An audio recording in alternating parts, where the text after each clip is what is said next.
Et oui, ce que vous avez entendu est bien sûr le bruit d'un ours. Pourquoi un ours? Parce qu'aujourd'hui, le 16-6, nous sommes en bear market sur le SP500, mais aussi sur le CAC 40 si on prend son plus haut. Donc vous l'aurez compris, aujourd'hui, je vais parler du bear market.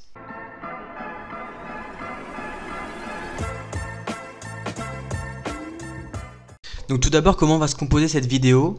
Je vais vous donner une définition du bear market et ensuite vous donner une définition de son antonyme, le bull market, pour comprendre un peu l'ensemble, comment ça marche. Ensuite, on va regarder les historiques depuis 1928 des bear markets qu'il y a eu sur le SP500, l'indice de référence américain. Et ensuite, nous allons voir comment je vais réagir avec mes propres actions, mon portefeuille. On considère un marché être dans un bear market quand depuis son dernier haut historique, il y a une baisse d'au moins 20%.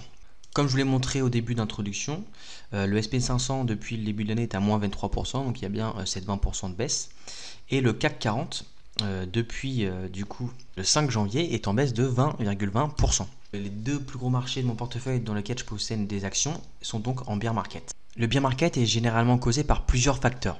Les gros facteurs qu'on va voir aujourd'hui, ce sont la hausse des taux d'intérêt, la grosse inflation qui touche le monde actuel, le prix du coup des énergies qui augmente à cause de cette inflation, la guerre en Ukraine et aussi une grosse baisse de l'économie chinoise. Donc tous ces événements ensemble vont faire que le marché, l'économie va être ralentie et du coup fait que les investisseurs vont avoir tendance à être plus réticents et à plutôt vendre leurs actions en vue de la baisse économique dans laquelle nous entrons. Il faut savoir que le marché boursier est vivant. Il y a une succession de phases de hausse, puis de baisse, puis de hausse, puis de baisse à répétition. Ces caractéristiques, ça va s'appeler un cycle. Et dans un cycle de bourse, on retrouve 4 grandes phases distinctes. Donc on va avoir l'expansion, donc ça va être la phase ascendante d'un cycle. Donc une fois que le marché va atteindre son plus haut, on va avoir une crise. Donc ça va être à partir de ce moment-là que la bourse va donc baisser. On va appeler ça la récession. Et une fois que la récession aura atteint son point le plus bas, ça s'appelle du coup la reprise, le point le plus bas, pour ensuite du coup repartir sur une expansion. Donc il faut savoir que pour une récession, si du coup la récession dure assez longtemps, on va parler alors de dépression. Donc comme je vous le montre, comme vous pouvez le voir à l'image, donc ça va être un cycle de bourse. Et du coup ce qui s'est passé là actuellement, on a atteint la crise qui a été au début de l'année, puisqu'on est arrivé au point le plus haut de la bourse au début de l'année, en janvier, entre décembre et janvier. Et du coup on est actuellement en récession. On ne sait pas quand le point le plus bas va être atteint, mais tout ce qu'on sait, c'est que comme un cycle, à un moment ça va repartir, il y aura une reprise et ensuite on aura une expansion pour rentrer du coup en bull market. Le bull market est l'expansion et le bear market est la récession.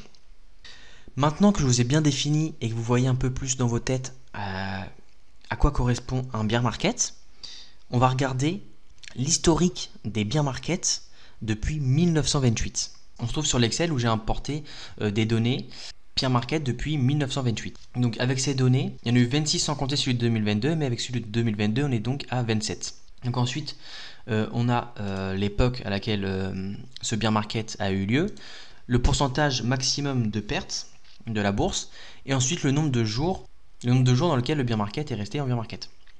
Donc ce qu'on va constater, j'ai fait une moyenne du coup de chaque bear market, c'est qu'il y a une moyenne de jours en bear market de 289 jours, donc ce qui fait à peu près 10 mois. Donc si vraiment on a commencé le bear market en janvier, on a déjà fait 4 mois. Mais bien sûr, il y a des exceptions comme on peut voir ici, donc avec 630 jours, où là on a tapé un bon maximum, c'est un petit peu moins de 2 ans, mais c'est beaucoup quand même. La moyenne des pertes de moins 35%. Donc nous en 2022, on est qu'à moins 23,50%. Donc à savoir que dans ces deux données, je n'ai pas pris en compte celui de 2022 car les données sont incomplètes. Donc si en tout cas la moyenne qui est à moins 35, aujourd'hui on est à moins 23, on peut encore perdre un bon 10% pour atteindre une moyenne.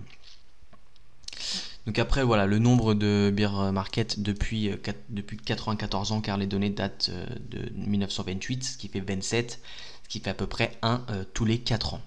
Il faut se mettre en tête qu'investir en bourse sur le long terme, c'est forcément connaître des bear markets. On ne peut pas esquiver les bear markets.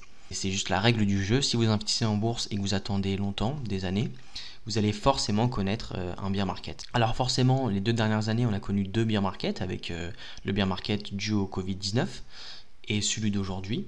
Il ne faut pas se dire, waouh, en 2 ans, il y a eu 2 bear markets, c'est énorme. Quand on regarde par exemple l'époque de 1929, l'époque de 1930 même jusqu'à 1940, on a un total de 12 bear markets en 10 ans. Donc là, c'est tout simplement énorme. Il faut se mettre dans la tête que ça peut se reproduire, mais dans tous les cas, la bourse a su se relever et réavoir des plus hauts historiques à chaque fois. Donc maintenant, on va rentrer dans la troisième partie de cette vidéo. Comment moi je vais réagir personnellement. Comme je l'ai montré dans une précédente vidéo, malgré les baisses, la bourse a toujours su se relever. C'est donc pourquoi je vais continuer à investir mensuellement sur mon DSA. Donc qu'est-ce que le DSA ? C'est le Dollar Cost Averaging.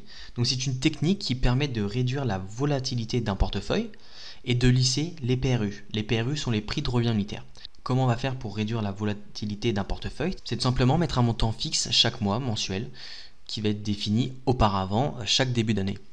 Par exemple, si on fait un DCA, le DCA ça peut être très bien mettre 200 € sur la bourse chaque mois. Ça peut être 500, ça peut être 600, ça peut être n'importe quel montant. Alors qu'il y a des techniques il y a d'autres gens qui préfèrent mettre chaque année un plus gros montant, que ce soit 10 000 € en janvier et attendre toute l'année. Cette technique ne permet pas de réduire la volatilité du portefeuille ni de lisser les PRU. Donc ça va être tout pour cette vidéo. J'espère que vous avez bien compris le bear market. Si jamais vous avez encore des questions concernant le bear market, n'hésitez pas à les mettre dans les commentaires, de laisser un like si la vidéo vous a plu et de vous abonner, ça me ferait super plaisir et ça me soutiendrait énormément. Donc sur ce, je vous dis tchuss!